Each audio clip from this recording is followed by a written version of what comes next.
Let's go ahead and get started. It's 6 o'clock on the dot.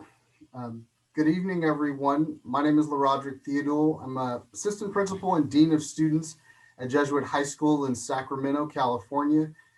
Pleased to have my counterparts from Jesuit Portland, Khalid Maxey, and Bellarmine College Prep in San Jose, Kevin Miller, along with a panel of parents, members of our communities, experts, former law enforcement that are here to share a wealth of knowledge and experience with everyone. So really excited about the opportunities for us to educate, communicate, and work together to bring some additional awareness to this major problem that's plaguing all of our communities and plaguing the United States as a whole. So as we do with all things at Jesuit schools, we want to begin with a prayer.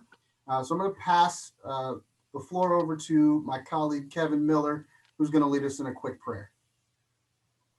Thank you, and welcome everyone.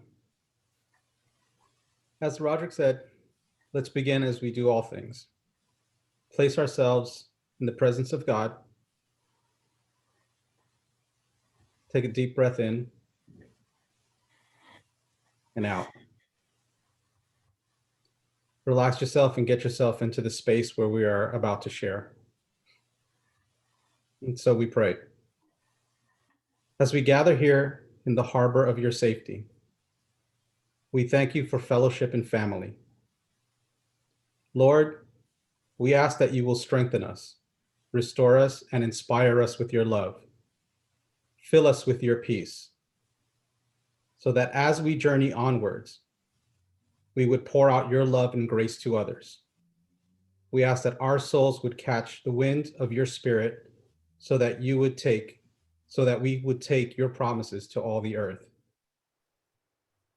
In a special way, we pray today and offer this evening and this presentation in the memory of Tommy DeVille, 8th grader from Auburn, California, who recently passed away. With all this, in your name, amen.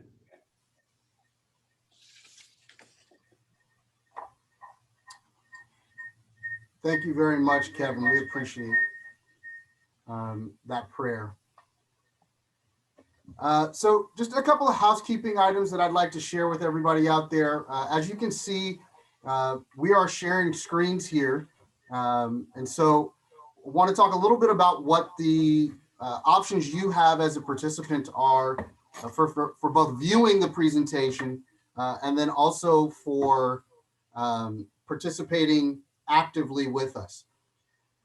First of all, in terms of viewing, we have it set so that you will see the person that is speaking along with the presentation. You'll notice there's a little bar in the middle of the presentation and the picture of the person speaking that you can drag left or right to make the presentation bigger and the person smaller, or vice versa. So every participant has the opportunity to customize their view a little bit, depending on which you prefer to look more at. In addition, there's an option for you to submit questions that we will be following throughout the course of the presentation and answering, obviously. There is also an option for you to upvote a question. So as you see questions that are being asked that maybe resonate with you, or maybe you were thinking the same exact question, you can click to upvote that particular question, and it will move it higher in the list for us. That way, we as the panel will know what's some of the more popular questions for us today. So feel free again to submit questions for us. We will do our very best to get answers for you guys for all of those questions today throughout the course of the presentation. All right, gentlemen, I think with no further ado, we are prepared to get to our experts. Khalid, we'll let you start with introducing the first of our panelists today. Thank you so much, Rod. Khalid Maxey, Vice Principal Academics and Student Life at Jesuit High School, rounding out my 9th year there. It gives me great pleasure to introduce someone from our community, someone I've known for the past several years. And that's Brian Martinek, who is the father of four, two girls and two boys, who all graduated from Jesuit High School, Portland. Aaron in 2009, Taylor in 2010, Christian in 2014, and Danielle just recently in the year 2020. Brian is a current football coach at Jesuit High School, but also a retired law enforcement officer, narcotics investigator, and police chief, and is currently working in reentry work with returning Federal Bureau of Prisons incarcerated adults as the executive director of a community corrections-oriented regional reentry center in Portland. Brian and Brenda's oldest son, Taylor, died on January 14, 2017, after unknowingly taking counterfeit prescription pills that contained fentanyl. Brian and his family continue to work on passing local drug legislation, Taylor's Law, and getting the word out to others about the risk of illegal drugs, including opioid addiction and the current deadly trend of counterfeit fentanyl-laced pills and other drugs. Brian, it is my pleasure. Take it away. Thank you, Khalid. Thank you, all of you, for being here tonight. One of the questions that we get asked the most that I'm certain some of you have is, what can I do? How can I help with this situation where our young people are dying at alarming rates from illegal drugs and counterfeit pills? And you're doing it by being here tonight and listening to the information that we're going to give. That's the start of trying to get everyone we can to know as much as we can and then share it with other people. So thank you for being here and thank you for listening. I am here to share my family's story. And it started in 1989 or 1988, actually, when my wife and I, 33 years ago, got married. And in 1989, when we decided to relocate to the Northwest and move our family here and start a family here. And as Khalid described, we have four beautiful children. They grew up in a Catholic community. They went to Catholic schools. They participated in CYO sports and activities. We did the typical family things. We went to Disneyland and Disney World and camping and sleepovers and all those kind of things. Taylor was an athlete from a very young age. He had a lot of energy. He kept us busy, no doubt. He was very charismatic and was someone that made other people have fun or helped other people have fun. He was an altar boy. He was baptized in the church and communion and confirmation and all those things that happen in our communities. Eventually, he ended up going to Jesuit High School and where he played sports, and football happened to eventually be the thing that he would gravitate towards the most and excel in. He was, again, somebody that had a lot of friends and was very social. He was described as the life of the party. And he liked to help make other people feel like they were having a good day even when they weren't. He was a loving son and a loving sibling to his sisters and his brother. But he was also a typical teenager. He was invincible, headstrong. He was outwardly confident and inwardly trying to find himself and find his way. He played football at Jesuit at a high level, ended up being a very good all-state linebacker, playing on his senior year on a team that played for the state title here in Oregon, and then went on to play at Portland State University. And he chose to go to Portland State University despite offers in other states because he wanted to be close to home. He wanted to be close to his family and his friends. And that's why he decided to make that choice despite having other opportunities. He loved it there and they loved him there. He however, had some injuries as a result of his athletic career. He had his shoulder operated on right after that state championship game, his high school year, to repair his labrum. And then throughout the next 3 years at Portland State, he had a series of injuries, 2 of which caused him to have 2 other surgeries on his elbow. And eventually that led to the doctors saying, we just can't put you back together again. So you need to quit playing football, which he did. So that led us into the next 3 years of a time period where he had been introduced to opioid painkillers, like many athletes are. He was, we were not aware, and we still don't know whether he had an issue with them, an addiction to them at that time, but certainly he was introduced to them as a result of his injuries in sports. And we also know that the use of pills, anti-anxiety and pain pills, is prevalent in colleges around the nation, and certainly Portland State was having an issue with them back in those days. 2010 to 2013 was when he was there.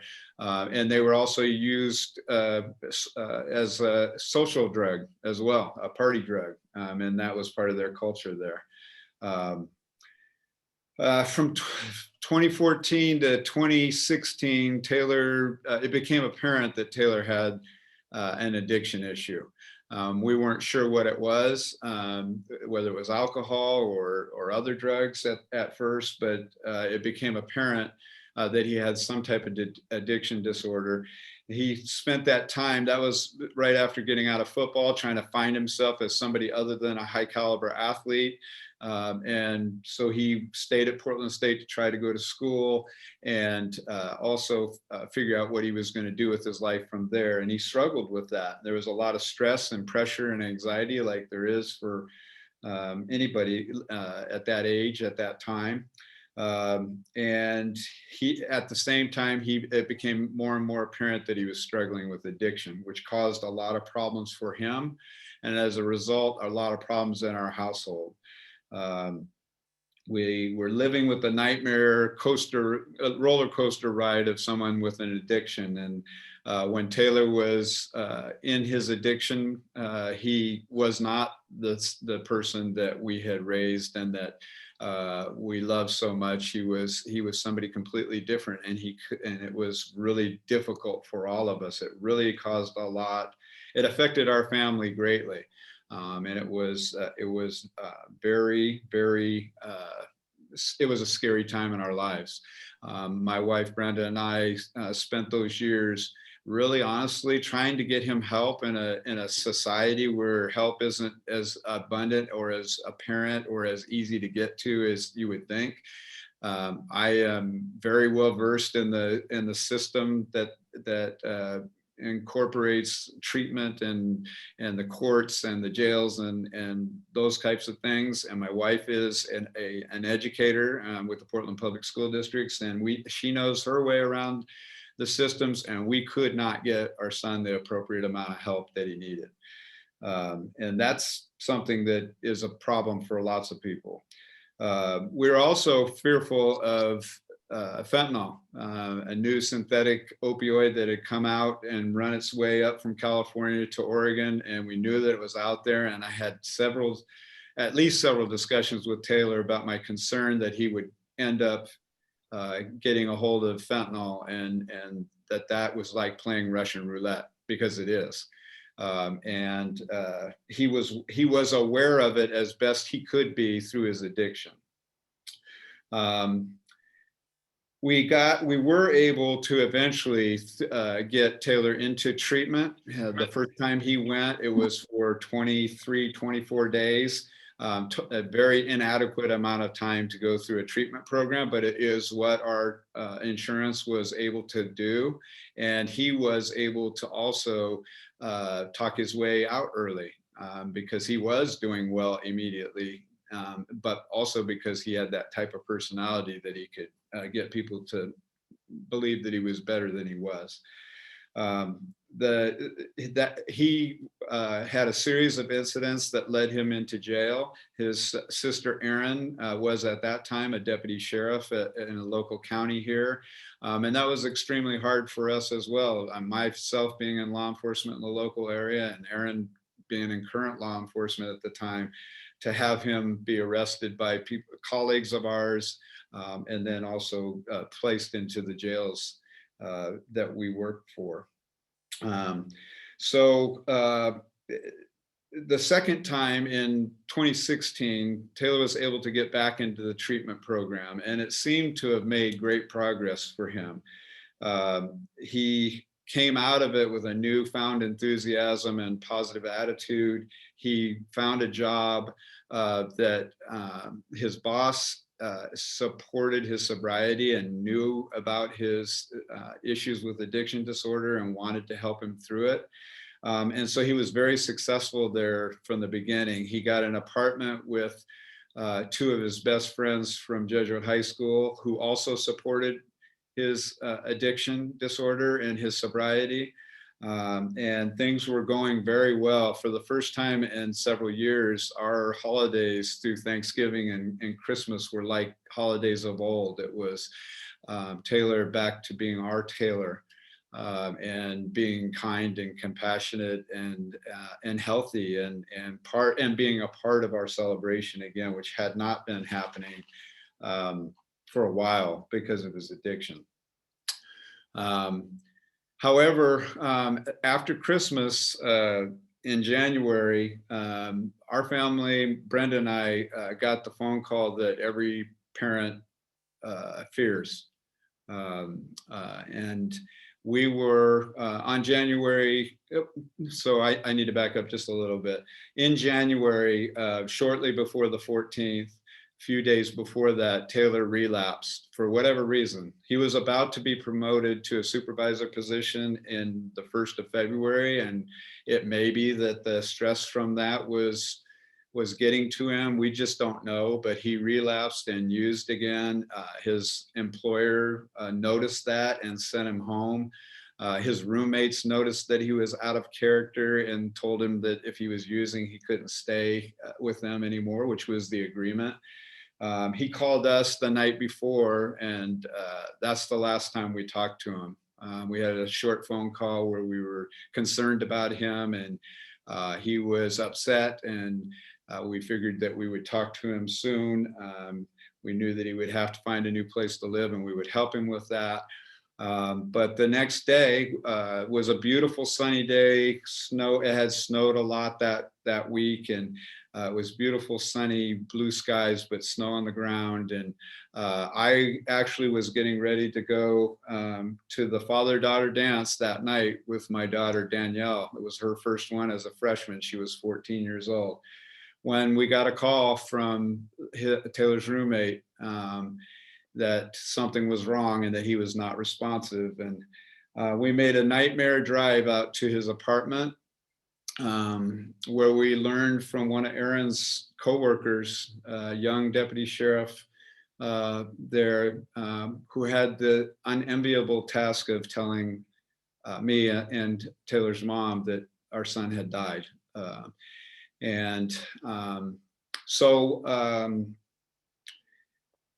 That was very difficult, to say the least. That by far is the worst day of my life, of our lives.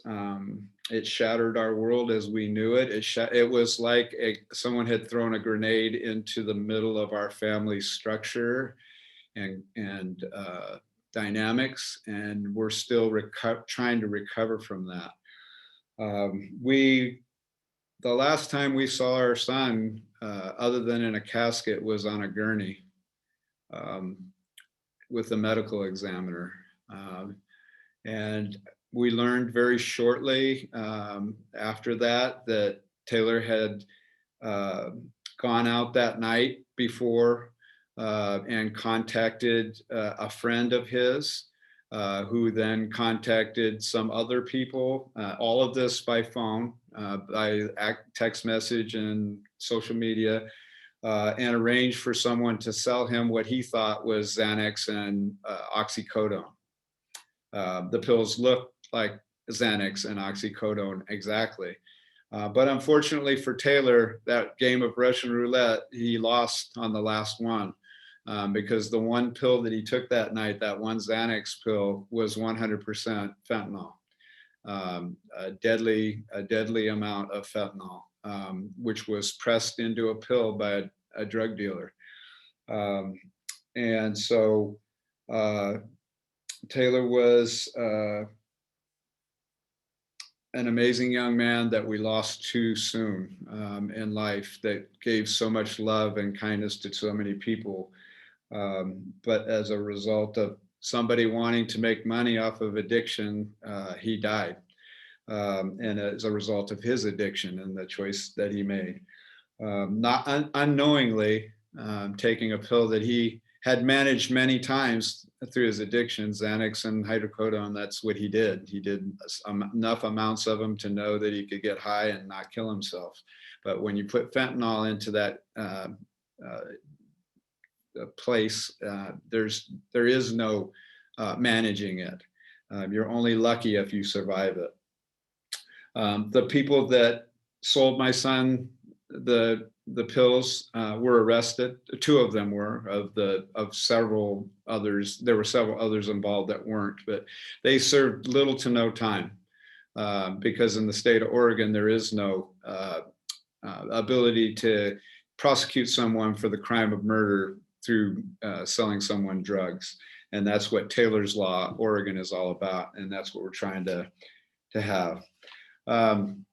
Really quickly, because I know Ed, our other speaker, will talk more in detail about fentanyl, but I do want to mention that fentanyl is, as I said, a synthetic opioid that is used mostly for anesthesia and people who have cancer, pain management for people who have cancer and other severe pain things going on with them. It doesn't belong in a pill for people to use recreationally. It is 50 times stronger than heroin, and it's 100 times stronger than morphine. So it's a very powerful drug, and the people making it, they're not pharmacists, so they don't know how much they're putting in or what the strength of it is. It comes from China, and then it goes to Mexico, and then it comes through the border. And through the cartels, and make no mistake about that. That's exactly how it's getting into our country.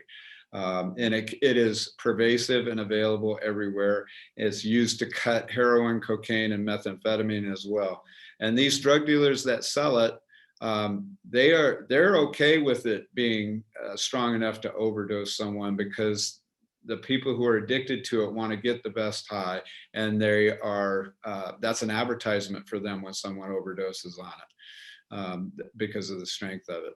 It's cheaper and more powerful than most other drugs. And so it's very, very popular right now. So we visit Taylor now at a Catholic cemetery in Portland, Mount Calvary Cemetery. It's bittersweet. It's a beautiful location where we spend time every holiday and every birthday and every other time that there is, because we have no other way to be with him, even though we know where he really is, his soul is. Like I said, by being here, you've really answered one of the main questions, which is, what can I do to help my children or my athletes or my students or my neighbors' kids understand what this is? And you're doing it. The more you learn about it and the more you're willing to share this information, the better we're going to be. I hope first of all that all of you in this short presentation can find something that's similar about you and your situation, your families, your children's, to mine, because this is not my point in telling this story is that this is not unique to any one person. It's not unique to Taylor because he had an addiction disorder. He happened to have an addiction disorder, but these counterfeit fake pills, they kill people no matter what their situation is in terms of whether they have an addiction or they don't have an addiction. There is no discretion in that on their part. This is a problem that affects all of us, and if you don't think it has, it's just because you don't know. You will, and you do know someone that's been affected by this, and that problem just continues to grow.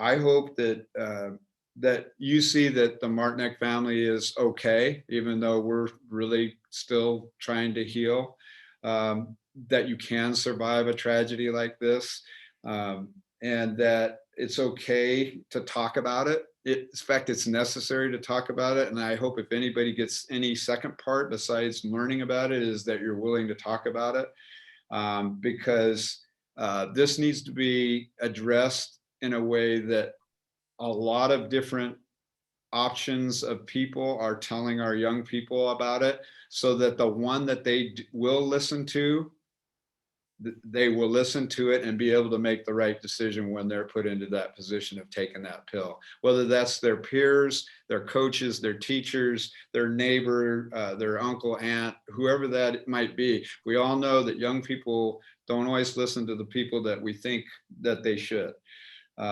We need to make it okay for people to ask questions, think that their decisions through, and to take advice from whoever they will take it from, as I just said. The more people understand the facts of this and share it, the better that we're going to be, and the better chance your son or daughter or friend or niece or nephew are going to have of making that right decision.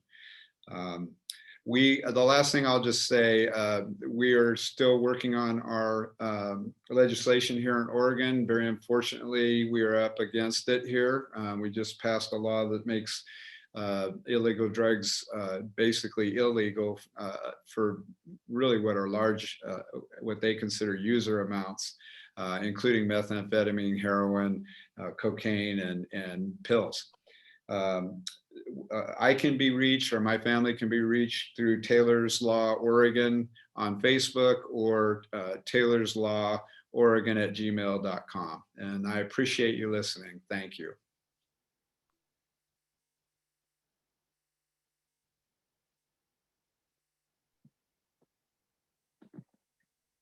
Brian, thank you so much for sharing your story, for sharing your family with us.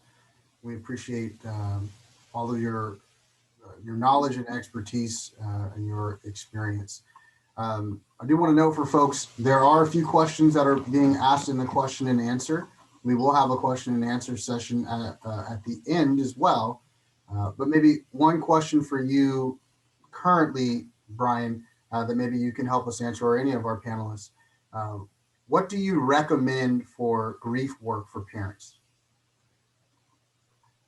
Well, we have a number of different places here in the Portland metropolitan area that deal with grief related to the death of mainly young people and families. The place that we went to is called the Dougie Center. I'm certain that there are many other similar options to it, but I would recommend, highly recommend, that as soon as possible, families who are dealing with the death of a loved one, and especially with the death of a child, get into some type of grief counseling, family grief counseling, as soon as possible. There is no, I don't believe there is a way to deal with this just on your own that's healthy, and that is that you will end up being okay in the end. My family has we've gone to the Dougie Center, and then we've all for family type counseling, but we've also each had individual counseling and are still in counseling now. So I would highly recommend that. And you know, for us, for me in particular, my faith is a big deal, and my faith community, without them, the Jesuit community and our parishes community, without their support and love and lifting us up, I don't know how we would make it through this. So I hope that's helpful. Thank you, Brian. One of the things that stood out to me from your portion of the presentation here was you talked very openly and courageously about addiction within your family.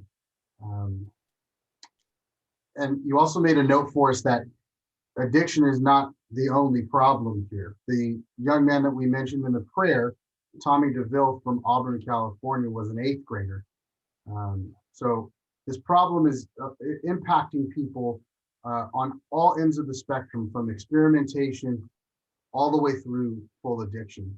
And so yeah, I really appreciate you being willing to share your story today. I think it's going to really resonate with folks and help help our kids really take this problem seriously. Well, Rod, I appreciate that, and I just need to make this point that until we take the shame and the reluctance to talk about addiction disorder away from it in our society, we're never going to be able to help the people that need it. The stigma of addiction disorders and mental health disorders, never mind all of the other mental health disorders where our young people are committing suicide and being depressed and all those other things that go into it. We as a society are going to have to figure out how to take the stigma of those legitimate illnesses away so that people can feel good about talking about it. I've heard many times from families who have lost young people that they didn't want to share it with anyone because they were embarrassed of it and they didn't know how people would take it. There should be no more embarrassment in someone having an addiction disorder in your family than there would be from someone having cancer. It's a diagnosed illness, and the people, Taylor did not want to be addicted. And neither did anybody else that I know of. I work with a lot of people with addiction disorder, and they did not choose that card that they were dealt. So I really hope that as a society, we can do better with helping people through what is a devastating disease. Thank you, Brian. We'll yield the floor to Kevin Miller from Bellarmine in San Jose to introduce our second panelist today.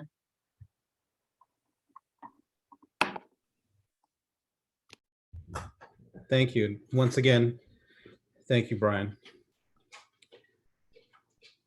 I have the pleasure of introducing Mike Robinson. Mike Robinson served in the U.S. Navy from 1987 to 1992. Mike graduated from the University of Delaware in 1994 with a major in criminal justice. He then began his career with the Drug Enforcement Agency as a special agent. In 2011, Mike was promoted as a supervisor of a drug task force. In 2014, Mike received a second promotion and served as the resident agent in charge of the DEA San Jose resident office. Mike retired from the DEA in 2017. Throughout his career in the DEA, Mike conducted hundreds of drug awareness presentations for children and adults. From 2017 to 2020, Mike worked for the Santa Clara PD, where he continued the drug awareness presentations for schools, churches, juvenile probation, courts, and throughout the community. Mike continues to volunteer his time for drug awareness. Ladies and gentlemen, Mike Robinson. Thank you very much.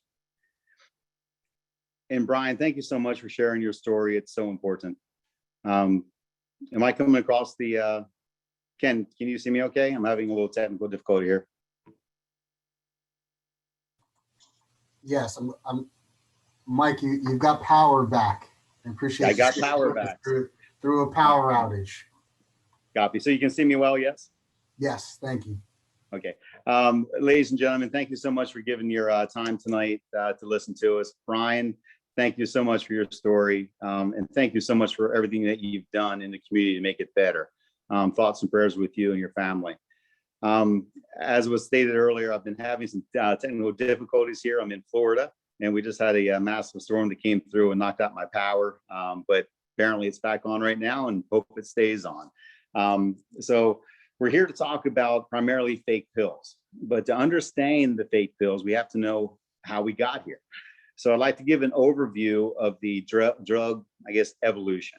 Overdoses are happening every day at record amounts. No two stories about overdoses are the same.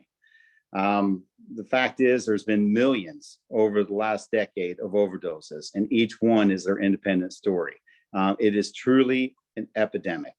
It's hard to keep up with the numbers. The numbers of overdoses are logged differently in every community. We're seeing about 77,000 overdoses that occurred in 2017 per the CDC. That is still a conservative estimate. We believe that it's been a lot more. We did have a little downturn in 2019, but it's back up. And the primary reason for all these overdoses is fentanyl. So we all are probably aware of morphine or codeine or heroin. They're all opioids. Fentanyl is a synthetic opioid.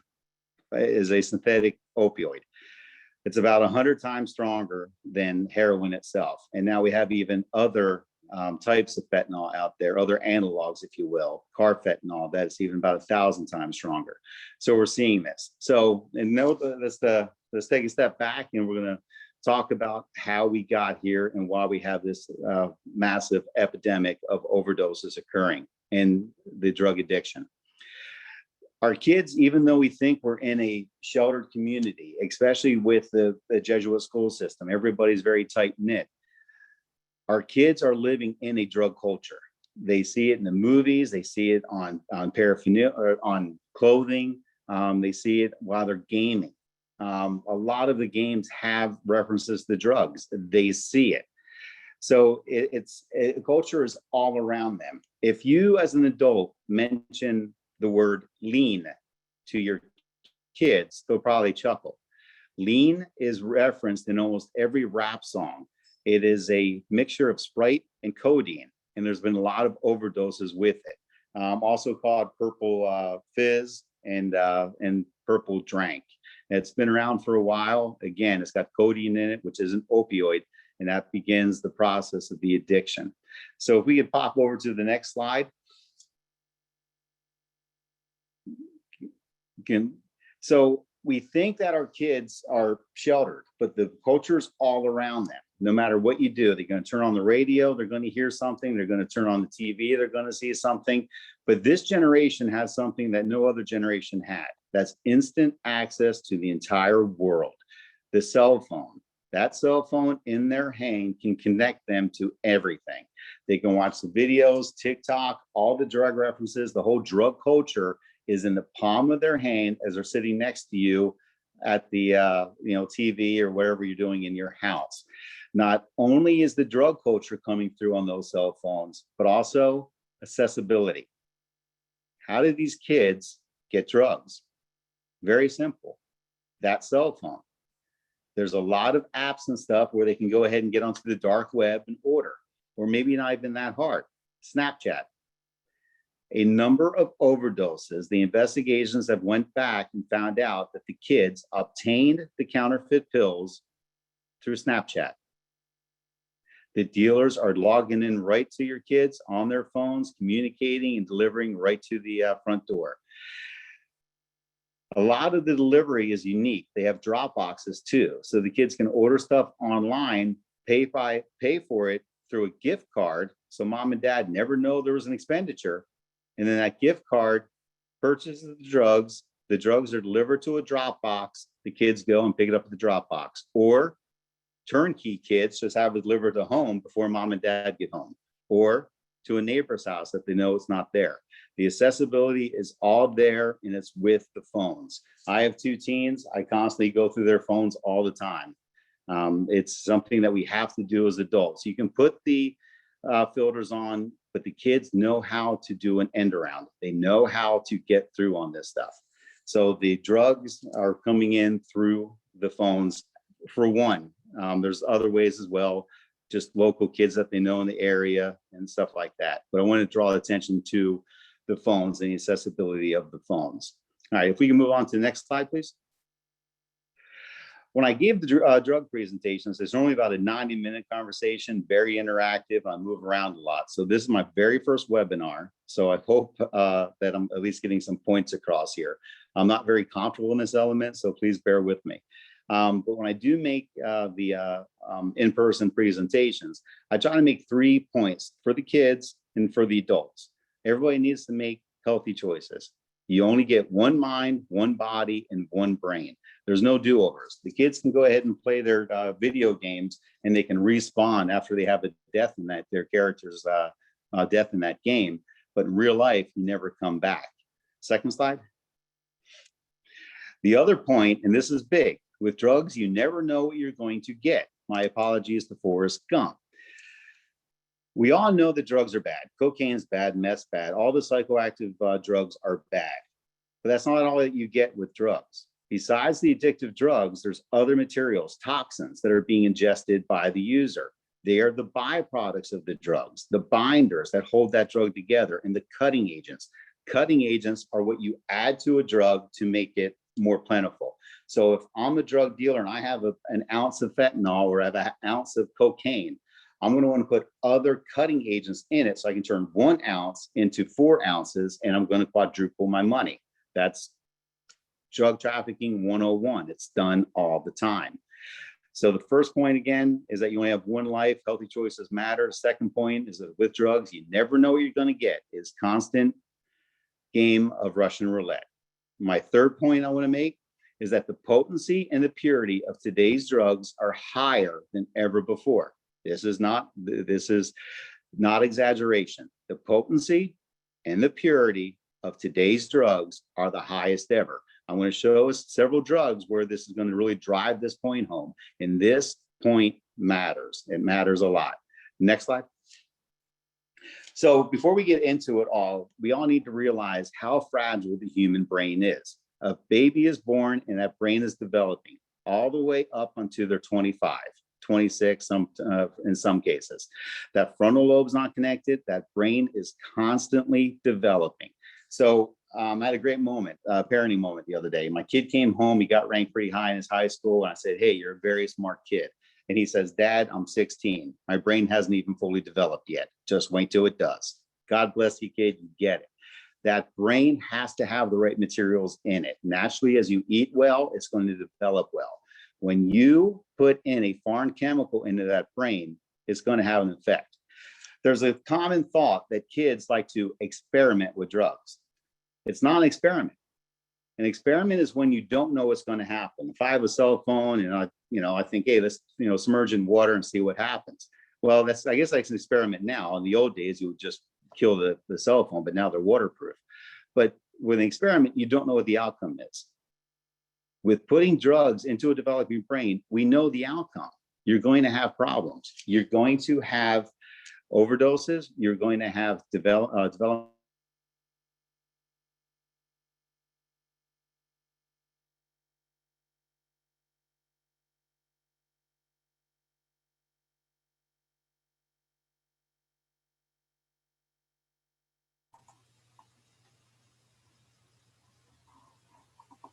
I think we may have lost. You're going to have a memory that is not an experiment. All right, next. Am I there? Next slide.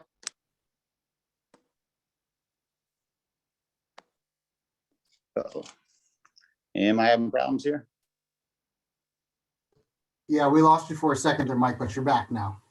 All right. Sorry, where did you lose me at? I do apologize. Just at the end of your previous slide, the fragility of the human brain. Copy that.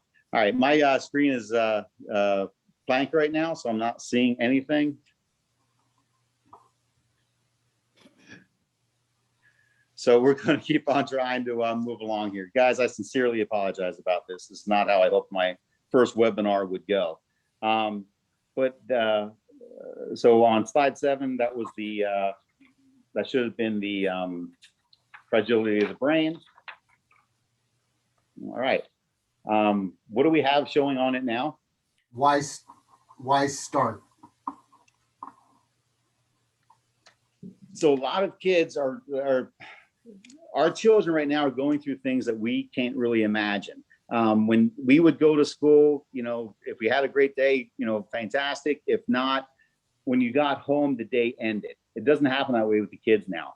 They're constantly on the phone with social media and stuff.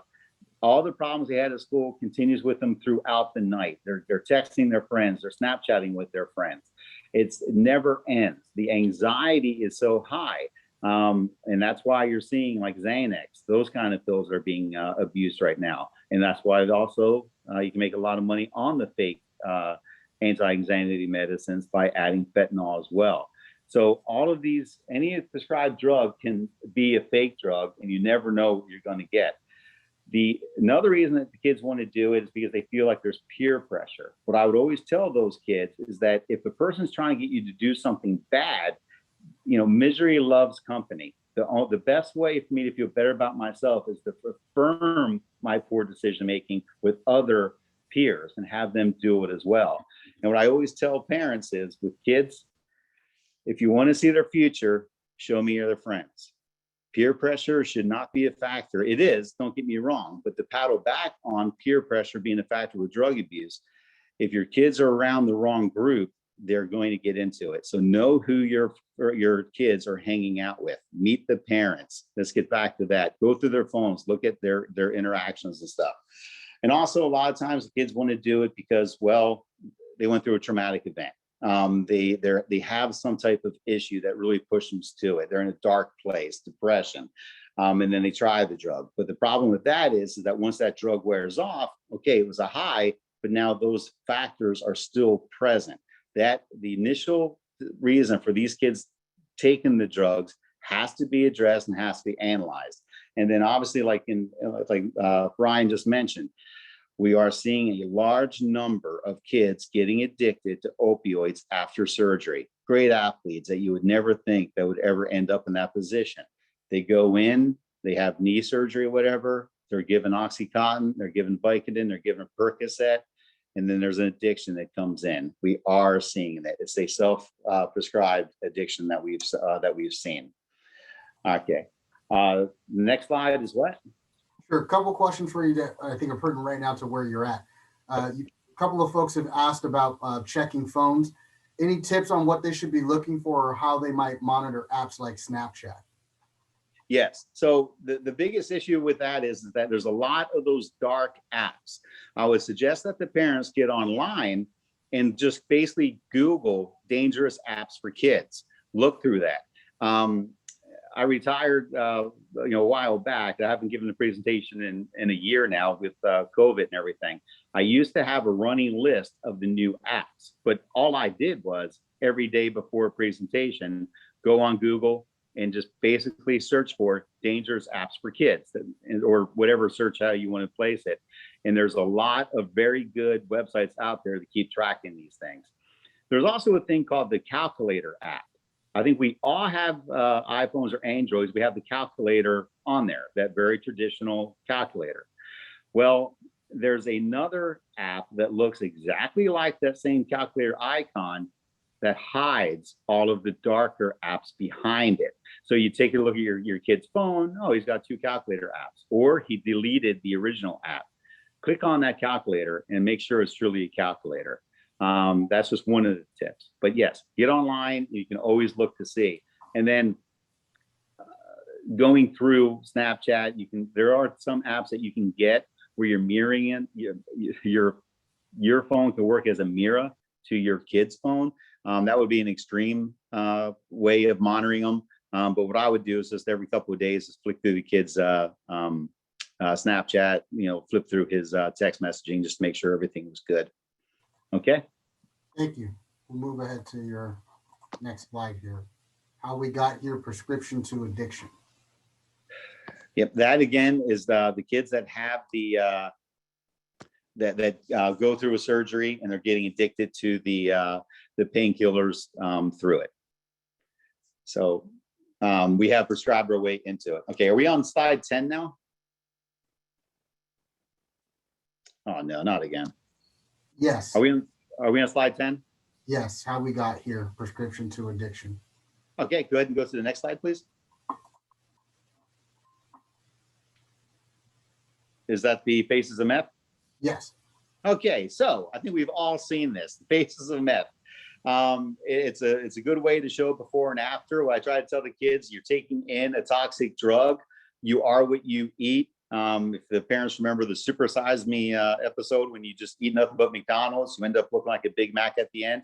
When you're putting in bad things in your body, the toxins, the drugs, and everything else, eventually you're going to see it on the outside. We are what we eat. But for all the hard drugs that we see that there's a change on the outside. If you look at okay, go to the next slide, please. That should be showing the different meths, correct?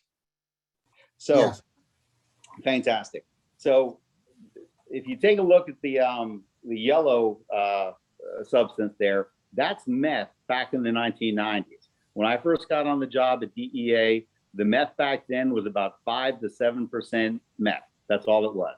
But it smelled like cat urine, and it looked hideous. And then right about the late 90s, they started washing it off, and they turned it into what they called clean meth, where it was about 50%. And then from there, they crystallized it. Now it's about 99.9 to 100% pure meth. Well, did they do it to make it the potency so high? Yeah, that was the way it worked out. But their idea was, as the cartels were trying to sell this, and the bikers at the time, nobody wanted to ingest such a nasty looking 5% to 7% yellow sludge. So they cleaned it up to make it more acceptable. They first made it look like cocaine, and then to really make it look clean, because meth had a reputation of just being toxins and chemicals for what it is, they cleaned it out, made it look like crystal to get more people to use it. And then if you look at that very last picture, it's pills. That's ecstasy. It's the same chemical family. They moved it to pills because many more people prefer pills. They believe it's cleaner. It's not a hard drug. So you're starting to get people to think that, hey, we're moving off of the hard stuff and it's just a pill. It's fine. But you know what? It's not. It's still the toxins and everything else. Next slide. Mike, That should be it. someone previously just asked if you knew what the 5 painkillers were that led to heroin in the previous slide. The 5 painkillers that led to heroin? Yes. Well, any opioid or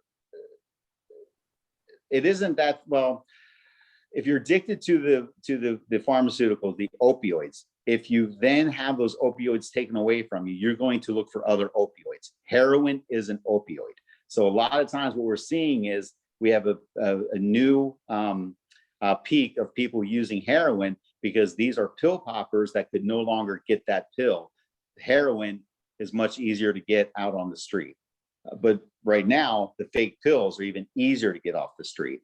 So I think that slide was trying to show that when you cannot get those pills, when you cannot get those opioid pills, that yes, you're moving to heroin.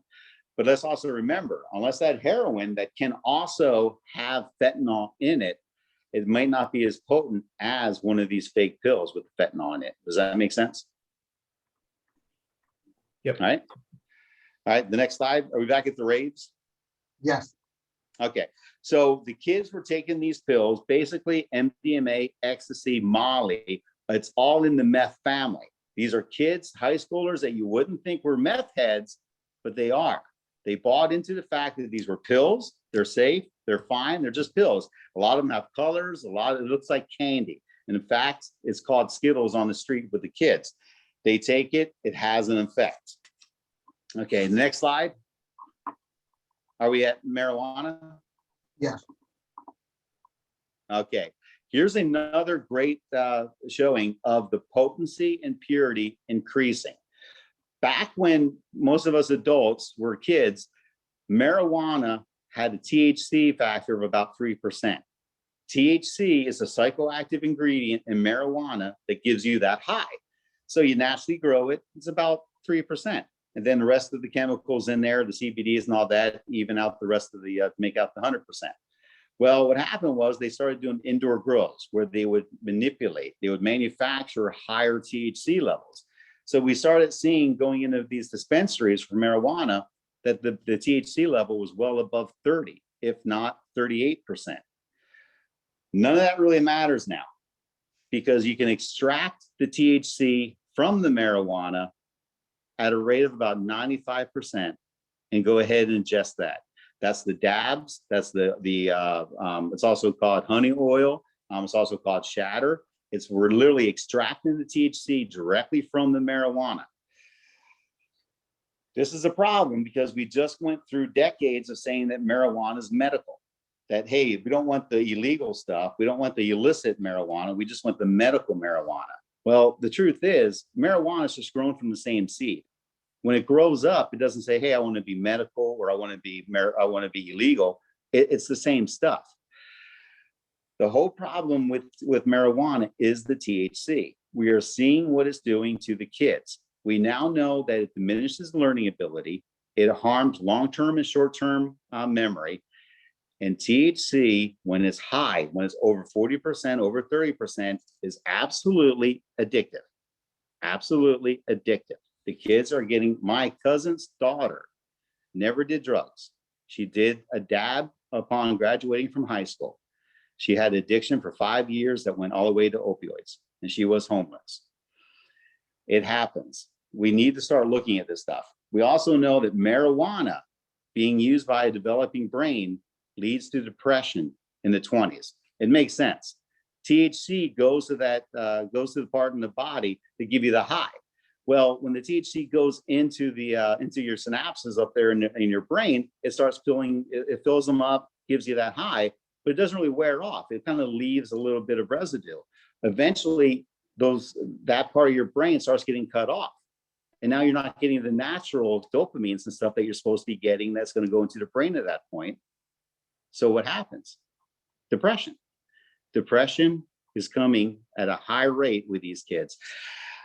I don't want to scare you guys, but I just want to give you the facts. We've just seen it. The CDC put out that the suicide rate is absolutely spiking. They're saying that, yes, it's because of COVID, the isolation that these kids are having, but it's also all the stresses they're having through social media, the things that you and I didn't grow up with, but it's also leading to the acceptance of marijuana being a playful recreational drug. It is directly leading to depression in these kids that abuse it in their teens. When they hit their 20s, they're depressed. What else?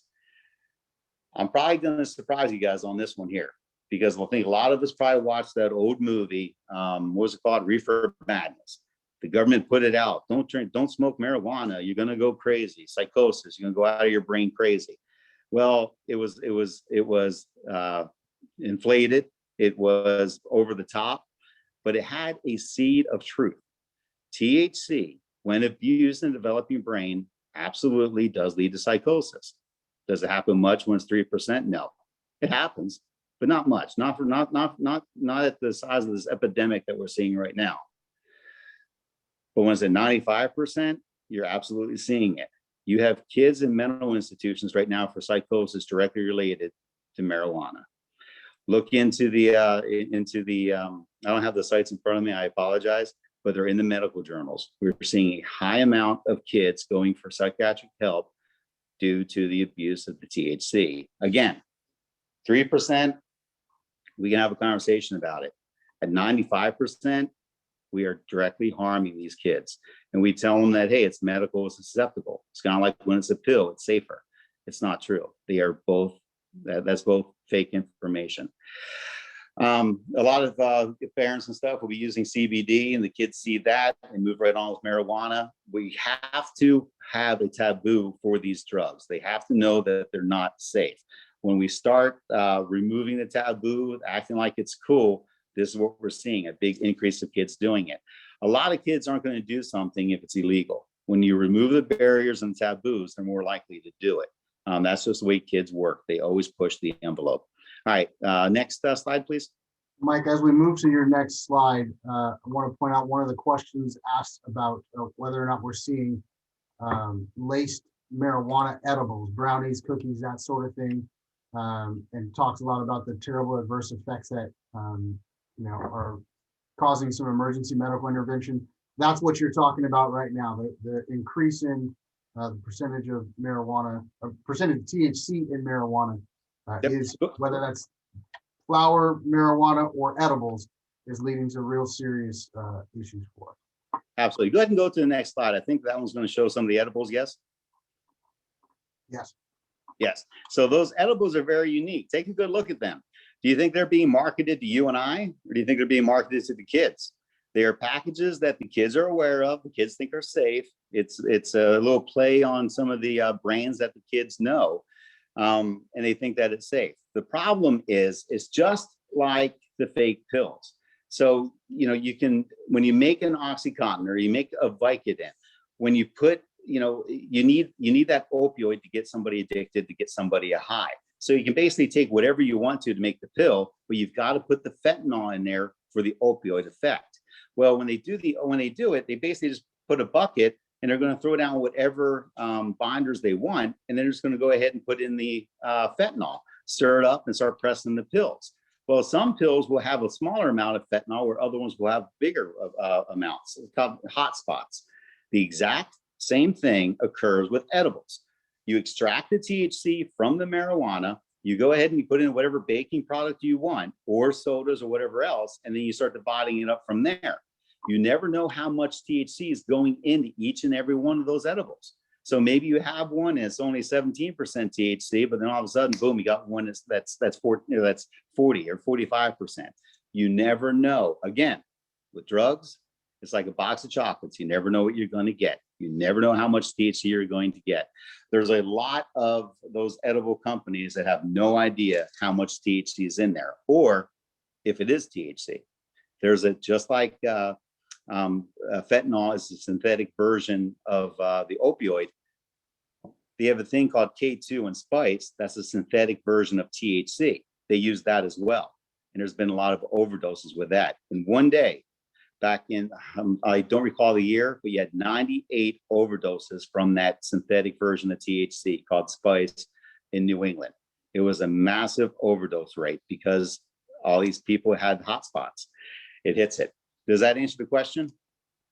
Yes. Thank you, Mike. All right. All right. Next slide. Yep. Is that the vapes? Yes. Okay. So if you guys know the history, which I'm sure a lot of you guys do, we had a massive heroin addiction epidemic going through our country back in the late 1800s. That was because, one, we had war, a lot of people that were hurt, and they were given this new great wonder drug, heroin. And in fact, I don't know if you guys know this, Bear aspirin used to be Bear heroin. They used to sell it right over the counters until they figured out, wow, it's very addictive. Well, what was the best way to get that heroin into the body? A thing that everybody developed in the late 1800s, the hypodermic needle. It was a great catalyst to really start off the big epidemic in the 1800s. Well, here we are with vaping. Vaping is the perfect delivery system of drugs. We think about vaping and kids are doing flavors and stuff like that. The truth is, none of those flavors are just flavors. All those flavors have an addictive property in it, whether it be nicotine or whether it be THC. One thing about vaping, these kids think it's cool. They've seen it on the internet. They've seen it on Snapchat. It's all marketed right to them. They think it's fine. They don't think about it being dangerous. But basically, you're taking a liquid, you're turning it into people say it's a vapor, it's vaping, but it's not. It's an aerosol. That aerosol then coats their entire respiratory system. When that bottle of the vape juice empties, it doesn't just disappear. It was all put into those lungs. And we're seeing a lot of lung damage, a lot of deaths from vaping. These kids' lungs just fill up with this crud. But to get back on a point, I do a whole different presentation on vaping that takes a while. But to get back on point with the drugs, what parents need to know is every drug is water soluble.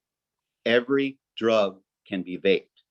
We at the DEA, before I left, we seized Juuls, the Juul vape, the cigarettes that contain fentanyl, that contain cocaine, that contain methamphetamine. Every drug can be vaped. It's a perfect delivery system. These kids are passing it around. They don't know what was in it before because the canisters are just reused, refilled, and you never know what you're going to get. Again, it's like a box of chocolates. The vaping is a very scary thing that we have going on here. It's a perfect delivery system for the high potency drugs that we have out there, each and every one of them. All right, next slide. So I'm sorry, the slide is what? Opioids. Okay, so the pills are the clean version of heroin. Again, we've all seen heroin out there, but now the pills, it's the same family. They're all opioids. But when you put it into a pill, the kids think it's cleaner. We're in a culture where we have a drugstore on every street. So drugs doesn't really have that fear behind it, because the kids, they're smart. A lot of them understand the difference between an aspirin and cocaine. I get that. But they hear it and they see it and they see the pills and they think that they're fine. The problem is that we went through a time where they overprescribed the painkillers. I'm not sure if people are aware, but a lot of the pharmaceutical companies were sued by the Department of Justice because they were overprescribing. They were giving benefits to the hospitals that would sell their product and stuff. They flooded the market with the Oxycontins, with the Vicodins, with the Percocet, with all these opioid painkillers. So when they got sued, they had to pull back. There was more restriction on what they could do. Cartels are smart people. They're very good business people. They realize, hey, up there in the US, all these people were using these drugs that aren't there anymore. Well, let's go ahead and fill that void. Let's go ahead and make them. Go ahead and go to the next slide. Is that the parties, the pharma parties?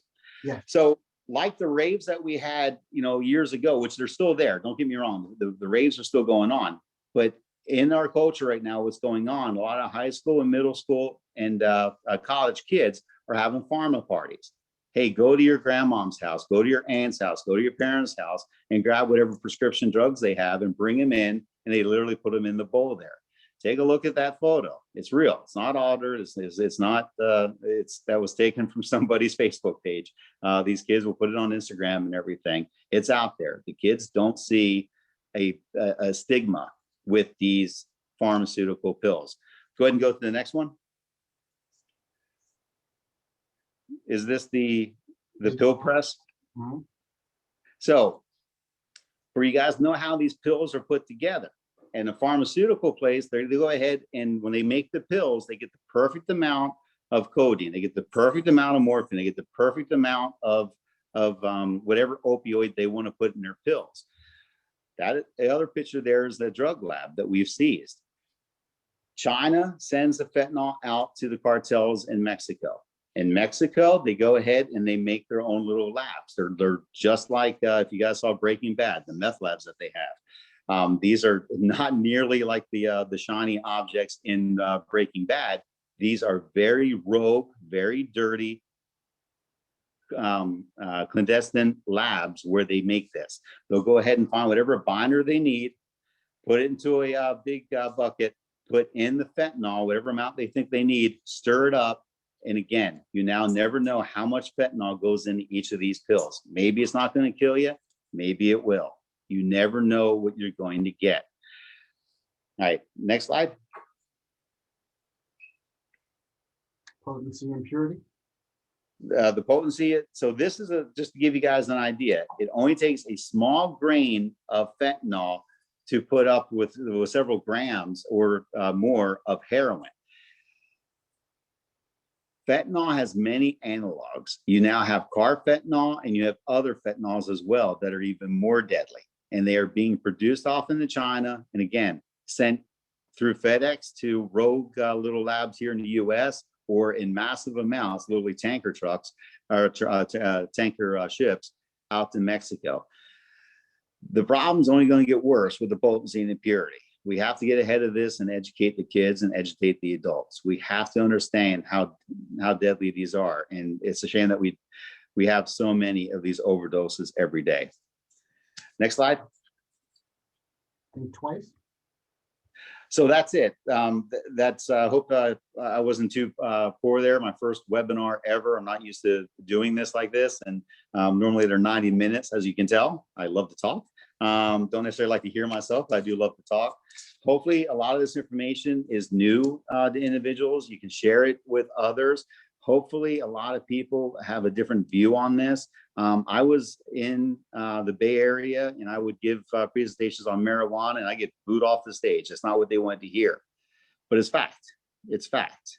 Sometimes we don't want to hear what we need to, but we need to re-educate ourselves and understand how potent today's drugs are. And guess what?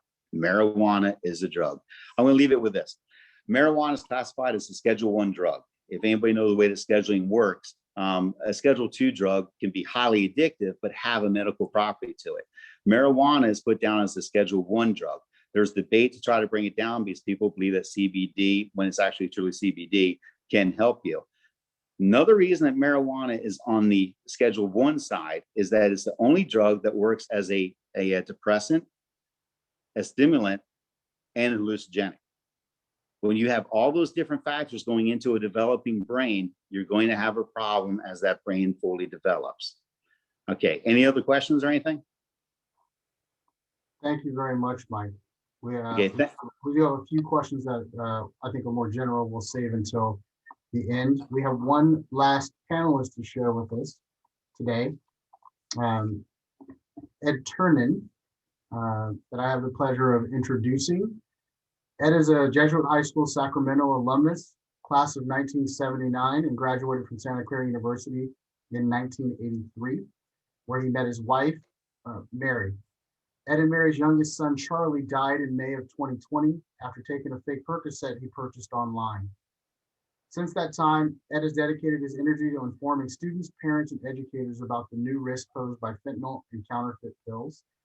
He and Mary founded Song for Charlie to spread the word.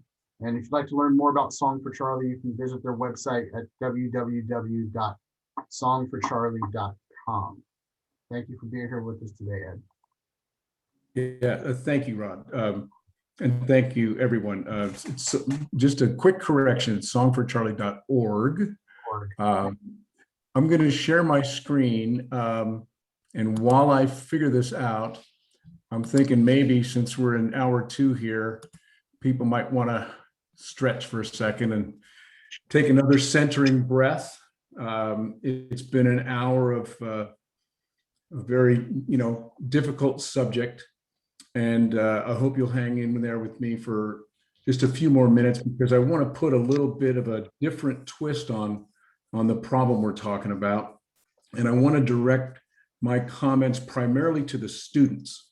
We want to educate parents. Parents, you're part of this, but to you high school students and your brothers and sisters, you all are the key to this, to solving this problem. And my theory is that fentanyl has changed the game, changed the drug landscape for you folks out there, and that the new game requires new rules. And so I'm hoping that in a brief presentation here, I can shed some light on what's new out there and give you some information that you can use to make informed decisions as you go through high school and into college, and figure out your relationship with drugs and alcohol, which is part of growing up. So I like to start at the end. I like to give you the punchline first, because these are the things that I want everyone to remember. This is the bottom line. The online or black market or street supply of quote unquote prescription pills has been contaminated with fentanyl, to the extent that you have to assume that they're all fake. If you get a pill online or from a friend or at a party or in the locker room, it's not real. And there's economic reasons behind that. Fentanyl is irresistibly profitable to the Mexican cartels. Have no doubt about it. That's who's behind this epidemic. And every single pill out there that doesn't come from your doctor or through your pharmacist, you have to assume that it's deadly, potentially deadly. It's certainly fake. So at the very least, you're getting ripped off. But it's also very possibly deadly. So let me tell you my sad story. This is Charlie. It's still very difficult for me to look at this slide. It's been just about 10 months since we lost Charlie. Most of you watching this presentation never met Charlie, but every one of you knows Charlie. Charlie is just like somebody in your friend group. He's just like somebody one of your girlfriends is dating. He's one of your best buddies. He's a regular guy, right? Pretty good at sports, never made all league. big, strong guy, great personality, very popular, in love with his girlfriend. But just like the rest of you, at 22 years old, he's trying to figure himself out, and he's got his fair share of angst and doubt about what his future holds. And, on top of that, it was COVID time last March. But the point is, Charlie is just like every other kid you know. So what happened to Charlie? Charlie went online and he bought what he thought was a Percocet. Charlie had a bad back injury, surgery a few years ago. He knew what Percocet was. He'd been prescribed it before. He didn't get a Percocet. He got what we have named a Fentanyl, a counterfeit prescription pill made of fentanyl. One of the things I'm going to do in this presentation is I'm going to change the way we talk about this problem. I'm going to update the narrative because I think that's important. We don't say that fentanyls are laced with fentanyl. That implies that a perfectly good prescription medication is somehow adulterated with fentanyl, and that's not the case. These are 100% counterfeit pills, killer counterfeits, designed to deceive. They are designed to look as realistic as possible so that you kids think what you're getting is a legit medication, when in fact it's a poison. It's so poisonous that doctors tell us Charlie was dead within 15 minutes of taking the pill. He was supposed to have a job interview on a Thursday evening at 5 o'clock. About 3 o'clock, we think he took the pill. The last time anybody saw him in the fraternity house was about 2:30. And we know he never made the 5 o'clock phone call. Died laying in his bed with his game controller in his hands. I want to show you this. This is Charlie's toxicology report. It's a little morbid, but it makes a point. Charlie was a 22-year-old adult in California where marijuana is legal. He's got some THC in his system and fentanyl. The only illicit drug, illegal drug in his system was fentanyl. I only say this to make this point. Charlie's death was not a party death. This was not a fraternity hazing. This was not a guy who drank a handle of vodka and fell off a balcony. Charlie did not have a substance use disorder. Charlie died from taking a single pill that he thought was legitimate, and it killed him. And we were informed by Santa Clara County Sheriffs that he was one of 7 people who died in a 10-day period in the county of the same kind of pill. So this makes Charlie a member of this emerging category of victim of the fentanyl epidemic. And it changes the way we need to think and talk about the drug conversations that we have. You kids in school, you're taught by your counselors, you're coached by your parents. And I know this is the way I was taught when I was younger, that you start out experimenting with stuff, maybe in middle school and high school. You move on to maybe being an occasional user of some recreational drugs, alcohol, maybe some illegal drugs. And the danger is it can become a habit. And it becomes a habit, it starts to have negative impacts on your life. And if you're not careful, you become physically addicted. And the risk is that you may one day die. And that happens a lot. And it's a tragic story. But what's new is that along this continuum, we have opportunities to try and intercede on our loved ones' behalf. Friends will intercede, family. A lot of people outgrow their kind of wild days and naturally stop engaging in the risky drug-taking behavior. But if they don't, then at least families and friends can step in to try to help them. The difference is the one pill kill. Kids like Charlie, or that young man in Auburn, or Zachary Didier in Rockland, these kids didn't have a chance to figure out how they were going to handle drugs and alcohol as they became adults. And their families and friends didn't get a chance to help them if they got on the wrong path. They died from one pill that they thought was a legitimate med. That's what's new. So this has been covered a little bit, but I'm going to go back and just touch on this a little bit to clarify a few points, because this is what happens to these families like ours who experience this. We say, what the heck is this fentanyl, right? I call it the WTF moment. What's this fentanyl? Well, it's always described this way. It's a powerful synthetic opioid. And I like to kind of break this down a little bit so we can understand it better. As has already been mentioned, it's an opioid and it's very, very powerful. Okay, we get that.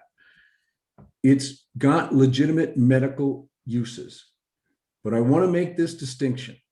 And Mike alluded to this a little bit.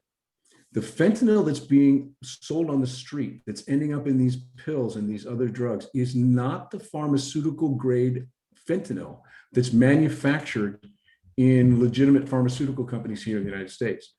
It's this bootleg illicit fentanyl that's made in the jungles of Mexico in 55-gallon drums. And that started happening in like the 2000s. So although fentanyl is a legitimate medication because it has therapeutic uses, the illicitly manufactured fentanyl has no good use. And not only do they not get the right dosage in the pills themselves, but when they're mixing this stuff up in these jungle labs in Mexico, they don't mix the fentanyl consistently. This is nasty stuff. The fact that it's synthetic is important because of supply and demand and cost. It's not dependent on a crop. So when they want more, they just add a night shift and they ramp up production. It's not that difficult to formulate. As a result, the cost goes through the floor. It's a better mousetrap for a drug dealer or a drug formulator. It's cheap and powerful. And what do we mean by powerful? I like to spend just a second on what's called the therapeutic window. One of the things about fentanyl that makes it so scary is the therapeutic window, which is, imagine parallel lines. The bottom one is how much of a drug, like say Tylenol, you have to take to have the intended effect. You know, fix your headache. That's the bottom line. The top line of the therapeutic window is how much of Tylenol it would take to kill you. So obviously, you can imagine, Tylenol's got a very wide therapeutic window. Fentanyl's therapeutic window is extremely narrow, extremely sensitive. So the dosage is really hard to get straight. And these guys making it in the jungles, they're not going to get it straight. I want to make, one point here that recently in 2020, the LADEA seized 1.2 million fentanyls last year, and they ran tests on them. 26% of those pills contained a potentially lethal dose of fentanyl. So a lot of us, even tonight, we've used the example of it's like Russian roulette. It's not like Russian roulette. A revolver has 6 chambers. If you go out on the street or on social media and look for a prescription med, you're going to get a fake, and 1 in 4 chance that it's deadly. And it's also highly, highly addictive. So we know stories, since we've gotten involved with other families, of young people who went on the street or online to get some pills and experiment. The first batch they get is not real because they're all fake now, but they can't stop taking them. And the 6th or 7th or the 8th or the 12th pill they take ends up overloaded, and that's what kills them. But first they got hopelessly addicted very quickly. So the assumption you have to make is that they're all fake. If you went online or if your older siblings bought some pills just like 7 or 8 years ago, the risk might be that, well, maybe it's a generic from Canada, and maybe it won't be as strong. Or maybe it's, it's my cousin's got a guy who's got fake script, and so it's real, but he got it through the back door. That was the risk back then, but not anymore. For economic reasons, since the cartels institutionalized this business in about 2016, 2017, as Brian alluded to, the market's been completely overrun with the fake pills. The Mexican cartel's business model is they let a drug market in the United States kind of bubble up organically, and the opioid crisis in the early 2000s, like 2010. The opioid crisis created the market for pills. Some people who were addicted switched to heroin. But the cartels took a look at that and said, wow, this is a market that's got some legs. It's going to go someplace. Let's get in. And just like they've done with heroin and methamphetamine, they have now institutionalized the production of fake pills and the smuggling of fentanyl in the United States. So let's kick this up a little bit of a level. What does this mean to you kids?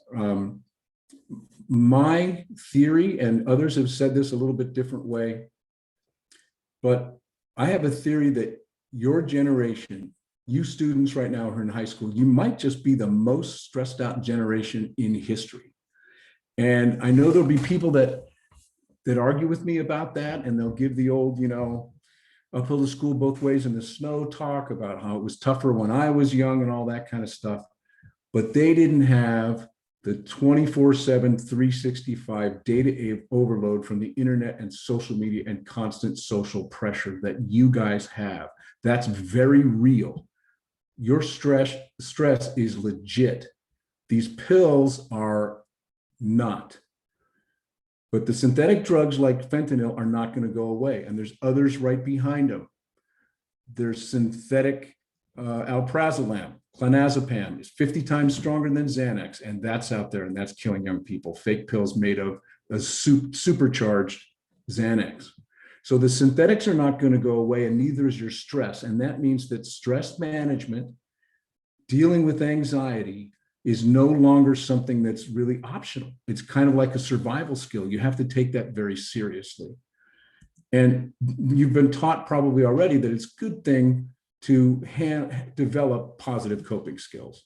So it's things that'll last you for a lifetime. That's a good thing to do, because if you don't, you just kind of get back right where you started. Well, again, that's the old model. The difference now is your negative coping skills can kill you. So you have to develop ways to deal with your very real stress and anxiety that are really holistic and natural and sustainable. And so at our organization, songforcharlie.org, we're developing programs that we call Farm Over Pharma, which is about what you put in, and Skills Over Pills, which is about what you put out. And we want to engage young people in a dialogue about healthy coping skills and how we spread the word about those things. So what can you do? And again, I'm addressing this mostly to the students. You need to get smart about this. You need to research it. You need to go online and search these synthetic drugs, fentanyl, and understand what's going on. Get tuned in. And then you need to spread the word. Don't let this happen to anybody in your friend group. You do not want this to happen to anyone you know. And we don't want it to happen to you. Your stress is real. Talk to each other, support each other, especially in this time of coronavirus, COVID lockdowns. This stuff it's very real. I acknowledge your stress, and we all need to honor it. And parents, we need to honor it and take that seriously. But you need to develop those healthy coping skills that I talked about. And the other thing is your doctor. You need to have a really good open relationship with your doctor. If you need help, if you need medications, let's get a medical solution in consultation with your doctor. But going offline, out of normal channels to get pills is just not safe anymore. No random pills. That's our motto. That's the word we want to take out to the world. So in your school, there are probably a few hundred in each class. In the next couple of years, the juniors and seniors, you're going to go off to college. So I wonder just how many colleges and universities around the country are represented by this year's graduates and next year's graduates. It's in the hundreds. And if every one of you made it your goal to get smart about this problem and carry the message to your college and talk to the administration and tell all your friends, no random pills, find out if there's Narcan in the dorms. Is there Narcan allowed in the fraternities and sororities? You guys could put a huge dent in this problem and save lives. You want to do something meaningful? in the next year, you could do that. So here's the bottom line. It's all about the money, and it is the cartels. It's like a Netflix series, but it's real life. And they've poisoned the drug supply. There are millions of these fentanyls in circulation in the United States at any given time, hundreds of millions of them. Nobody really knows what's in them. And anybody who tells you that they've tested their pills and they're safe because they tested them, don't believe them. You can't test a fentanyl. There's fentanyl test strips out there. Be very, very careful about fentanyl test strips. If you're going to test a drug, you have to dissolve 100% of the dose you're going to take in water, stir it up, test it with the test strip. If it tests negative for fentanyl, you drink your drug, whether it's cocaine or oxy or Molly. That's the only way these test strips work. So don't let some dealer tell you that his pills are safe because he tests one pill out of every baggie of 50. It's not true. We know, you can have a pill that half of it's overloaded with fentanyl and the other half is not. You can't trust these pills and you can't test them. They're all fake, and especially those blue M30s that I showed you in that first slide, 100% of those are counterfeit. If you see a blue M30, run the other way. That's a fentanyl, and a lot of those are deadly. So we'd love to engage. We started this nonprofit. We're all about raising awareness and engaging with young people. And our motto, our philosophy kind of is to reach young people where you are, go where you are, speak your language, and get you talking to each other. So if you're interested in helping us with that, you can go to our website. We'd love to hear from you. We'd love to get emails about what you can do as you move on to college, or what you can do in your high school community right now to warn all your friends that fentanyls are everywhere. Thanks, everybody, for listening.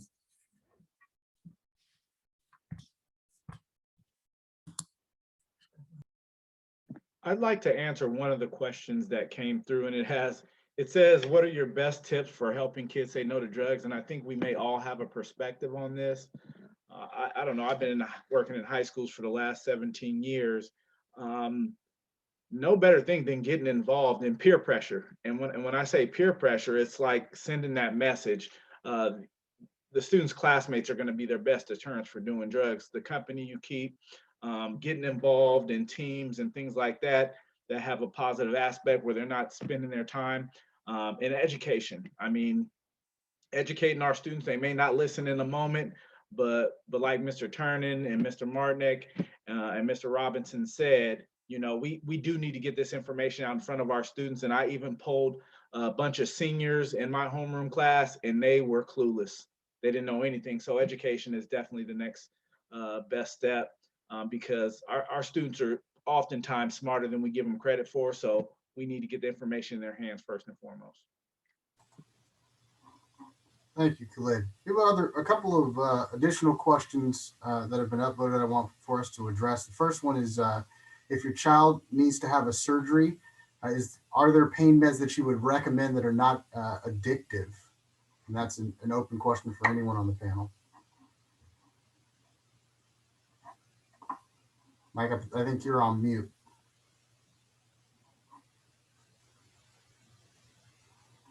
Can you hear me now? There you go.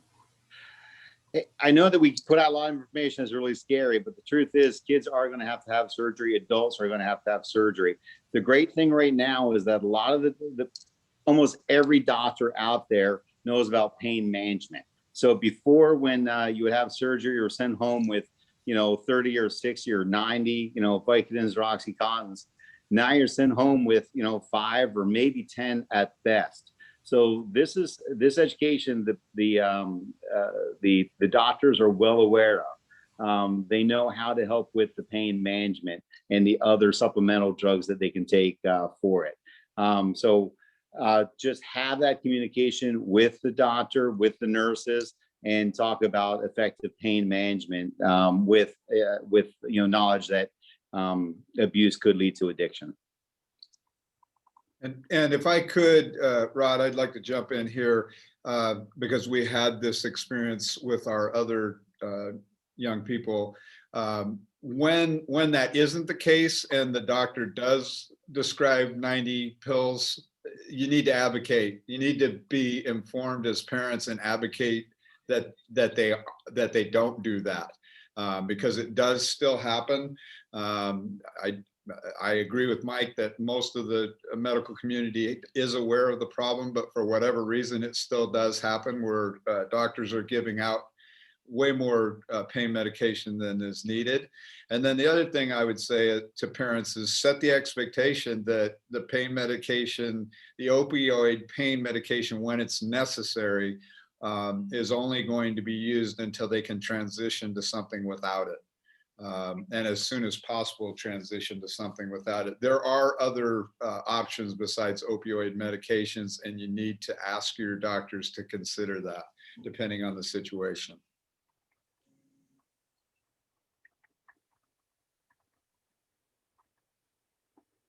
Great. There's a couple questions that I would somewhat like to combine. One asks about why there are not yet strong enough laws that will help with securing more convictions. And the second deals with marijuana being legalized in some of these states. How do you still kind of go and talk about it? So there's this idea of making some laws stronger, but because some of these drugs are already legalized, how do we make it taboo still? Can I start with that one, guys? And the only reason I want to jump in here is because I'm coming to you today from our home in Southern California. I'll be in Sacramento next week with a group of about 20 to 25 parents to advocate for California Senate Bill number 350. We live in a time where the mood in the country, and especially in California, is that tougher penalties for drug dealing are seen in a negative light. What this group of parents has done, SB 350 is nicknamed Alexandra's Law after a young woman who died in late 2019 from a fake pill. This law is really, I think, ingenious in its design. It basically takes a standard warning that's given to anyone in California who is arrested and convicted of drunk driving. When that happens, you go before the judge, and when you're sentenced and your license is suspended or wherever other punishment comes, a legal advisory is read into your record that basically says that you acknowledge that driving under the influence is a dangerous activity and could potentially take a human life. Now that warning is in your file, if you drive intoxicated again and someone does die as a result, it gives prosecutors more latitude to bring manslaughter or murder charges against you. So the signal is we do not tolerate repeat offenders with drunk driving in California. It's too risky a behavior. You only get one strike. So the designers of this law said, let's just apply that very same rule to drug dealers. So that if a drug dealer right now, and especially during COVID, but typically first offenses, convictions are very, very light sentences, usually probation, only. So no jail time at all. Fine. That person would be given that same advisory warning that what you're doing, dealing drugs, can be deadly. And if someone dies in the future as a result of you repeating that action, you could be charged with manslaughter or murder. We think it's a very measured response, especially in the age of these counterfeit medications that I said earlier are deliberately designed to fool unwitting consumers into thinking they're real. And so we think that SB 350 is a good move in the right direction. The committee hearing is on Tuesday. There's a rally Tuesday morning if anybody wants to come out to the Capitol. It's a challenge to get tougher laws in this current environment. In California, that's one specific thing that's happening in real time. Thank you. Thank you for that in California. Ed, Brian, can you maybe talk a little bit more about Taylor's Law in Oregon? Yes, we have the same dynamics within our legislature as well. There is not resolve to address drug crimes with any type of incarceration or what they would consider severe penalty at all, even for drug dealers and drug dealers who kill people. Currently in Oregon, there is no legal vehicle for charging someone with the death of someone after selling them a drug. And that is what we're trying to do. We're trying to get that put into the statute, a way for doing that in Taylor's law, so that not people who are addicted by themselves and are simply sharing a drug, but those who are selling drugs to profit off the addiction of other individuals and then cause their death. Those are the people that this is aimed at, so that we can get some of the supply off the streets and some of the people that are perpetrating these criminal behaviors off of the street and away from the people with addiction disorders. It's going to be a while. I believe it will happen, that the pendulum will swing the other way. And I believe it will, unfortunately, because the silent majority is going to be affected by this. They are being affected by it on a daily basis, as Mike and Ed both said, as people die all around them as a result of this. And then they find out, like we did, that there's no recourse through the justice system for having someone charged with a crime. Right. Hey, if I could add in real quick, when parents are talking to kids and the kids say, hey, it's legal, I think the parents should remind the kids that marijuana is not legal. I know that a lot of people are saying marijuana is legal here, there, wherever. I think they're getting us, they're trying to prep us to believe that. They relaxed some marijuana laws in states, but there's still restrictions on that. So it's not legal for a 14-year-old to go out and buy, an ounce of marijuana. The parents need to, reaffirm to them that, hey, this isn't illegal substance stuff. You cannot legally, go out and buy it and smoke it, be under the influence of it. Adults, in some states, every state's different here. But my point being is that the marijuana hasn't just been legalized where you can go out and do whatever you want to with it. There's still restrictions in each and every county, each and every state. That's true. I want to be conscious of time, but I also want to get to some of these questions that have multiple folks wanting an answer. The first one here is again open to the panel. Listening to this, knowing an injury from a twisted ankle to a shin splint could introduce these activities to our kids. Giving our kids IBP to get through practice or to get through a game. Are we a part of the problem? Are we setting them up? How do we talk to our kids?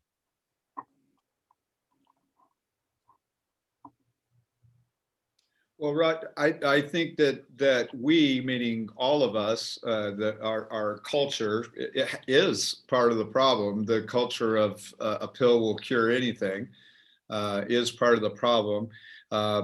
There is some necessary use of those pain relievers and for sports injuries. I think, like on the same premise that we're giving here tonight about educating people on fake pills and counterfeit drugs and deadly illegal drugs, the key again is educating families, parents, and the athletes about the risk of what they're taking and limiting the amount that they can have, and the medical community joining in with the athletic community and monitoring the use, because doctors and nurses and medical personnel get really good at knowing when someone's gaming the system to try to get more drugs. They're really good at that because they pay attention to it. It's drug-seeking behavior that's really obvious after you've worked in that field and in my field and Mike's field a long time. But it's really mostly about paying attention to the behavior, the associated behaviors of the person who's using the drug, because they are necessary on occasion. And then the other thing is being able to be a part of your child's evaluation with the doctor, advocating for whether and asking questions and demanding to know the answers as to whether they really need an opioid or is a lesser pain reliever better because of addiction issues, the potential for it. That's really great advice, Brian. Appreciate that. What is the first step to stopping an addiction when someone is addicted to painkillers?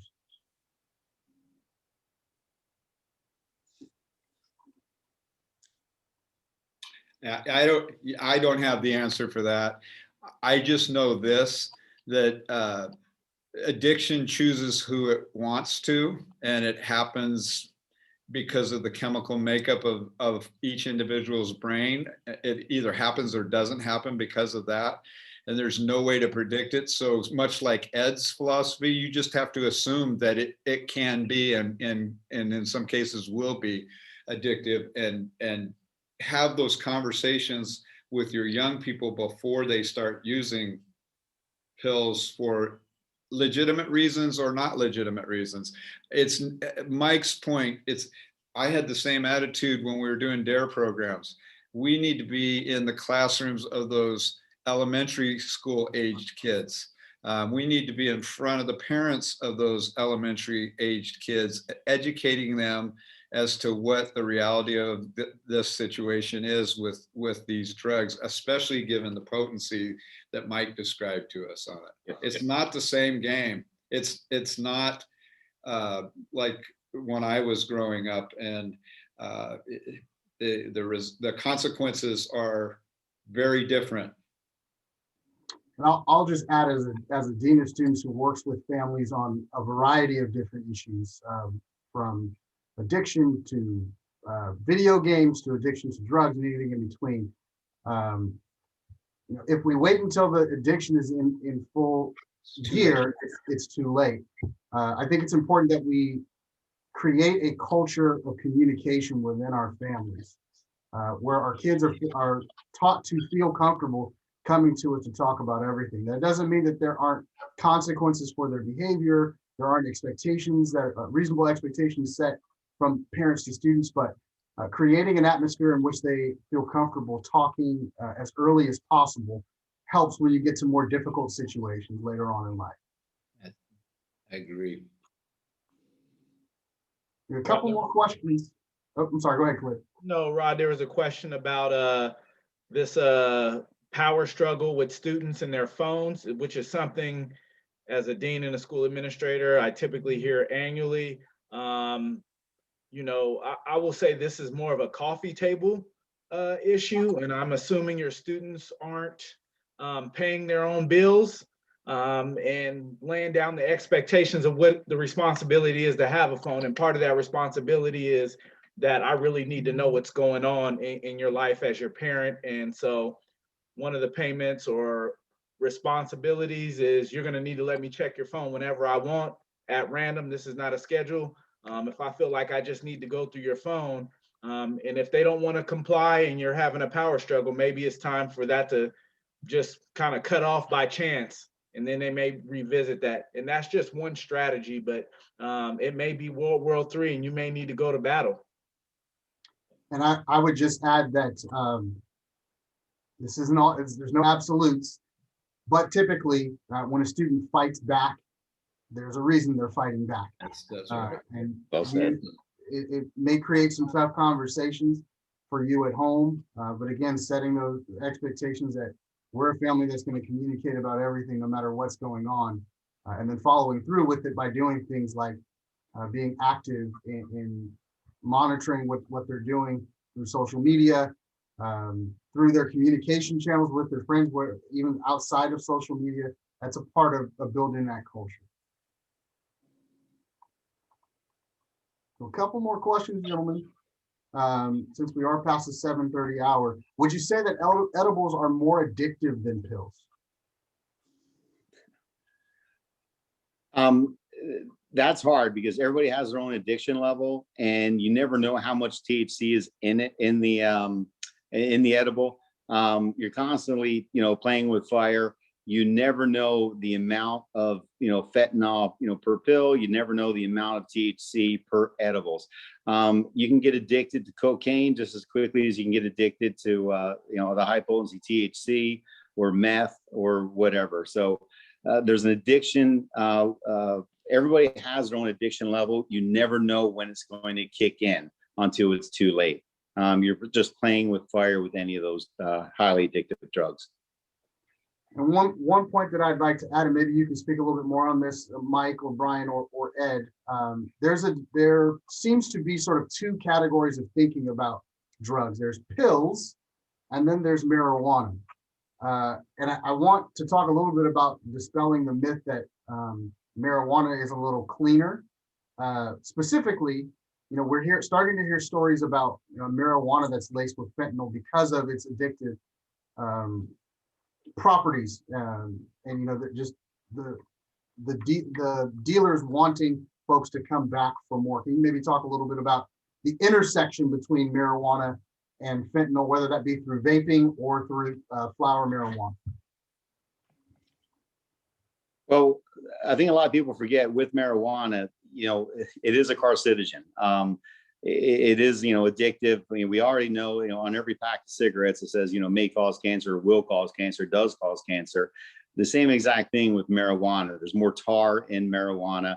It's not a clean drug. And I'm sorry, Brian, do you have anything to add to that? All I was going to say is that I think the myth is that marijuana isn't a gateway drug, because in my experience of 35 years in law enforcement and now corrections, almost everybody who has an addiction disorder either started with marijuana or continues to use it along with their other addictions. It's very clear. It is by far pervasive across the spectrum of those people that I work with. And we know, and Mike, may know better about this than I do, but I know that in Canada that they are experiencing marijuana laced with fentanyl. And I expect it to move down the I-5 corridor if it hasn't already. I'll chime in on this one too, to make a broader point. Brian alluded earlier to the fact that, it's not like the old days. And one of the ways it's different, and one of the ways that I hope you students the message you'll take is that these drug dealers are not your friends. The stuff that's going on today is devious and deceitful. I said before that these counterfeit pills, we don't call it laced. They're not adulterated, they're totally fake. And they put a lot of effort into making them look as real as they can, so you think it's something you're familiar with. I couldn't believe it when I heard that fentanyl was showing up in flower marijuana and in vapes, but I've confirmed it since then. Think about that. That is really, really devious. These people are in it for the money. They don't care about you.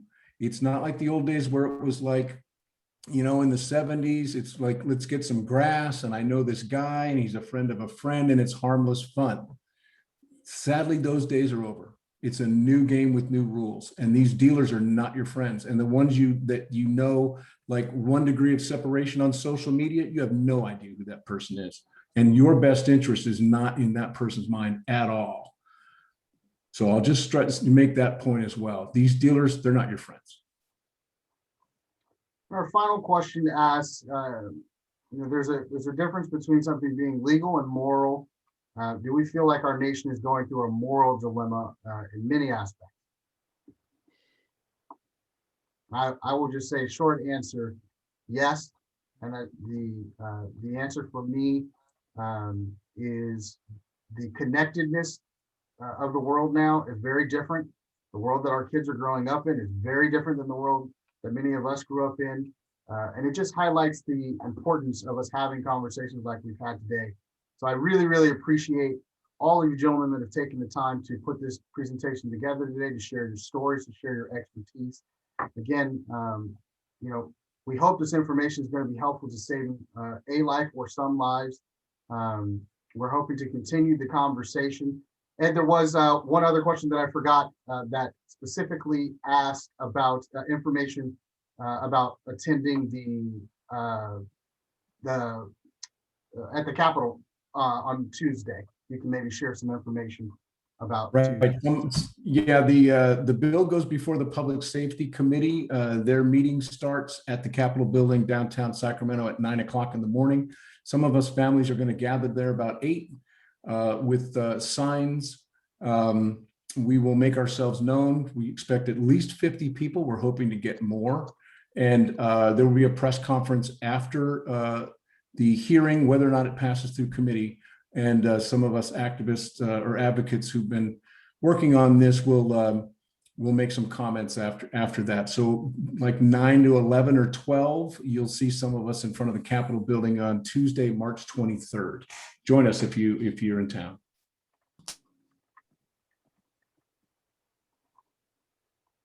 Thank you all. With that, I want to conclude today just by talking about how we can keep the conversation going. A couple of kind of quick and easy steps for us to be able to keep this conversation going. One, every county has a Department of Health and Human Services, and I would highly recommend reaching out to your local county's Department of Health and Human Services, many of which have childhood addiction specialists. Sacramento County, much like I'm sure others, have a little different process for contacting folks through COVID because some of the offices are shut down. But if you just Google search for the offices, you can find phone numbers and email addresses and things for those local officers, and they're very happy to share information. In addition, you can see on the screen now some suggestions that we've made for folks. For more information for anyone at any of our schools that would like to continue the dialogue, please contact your or your student's counselor directly, your school's wellness counselor, or any of the administrators below. You can see contact information for Khalid Maxey at Jesuit High School in Portland, myself at Jesuit High School in Sacramento, and Kevin Miller at Bellarmine in San Jose. Thank you everybody for being here tonight. We really appreciate the time. Again, gentlemen, thank you all for your time this evening. We really appreciate it. Last thing I will say as we sign off, this will be recorded. This webinar has been recorded and will be sent to all 3 schools for public dissemination through websites or other channels through the schools as well. Thank you, everybody.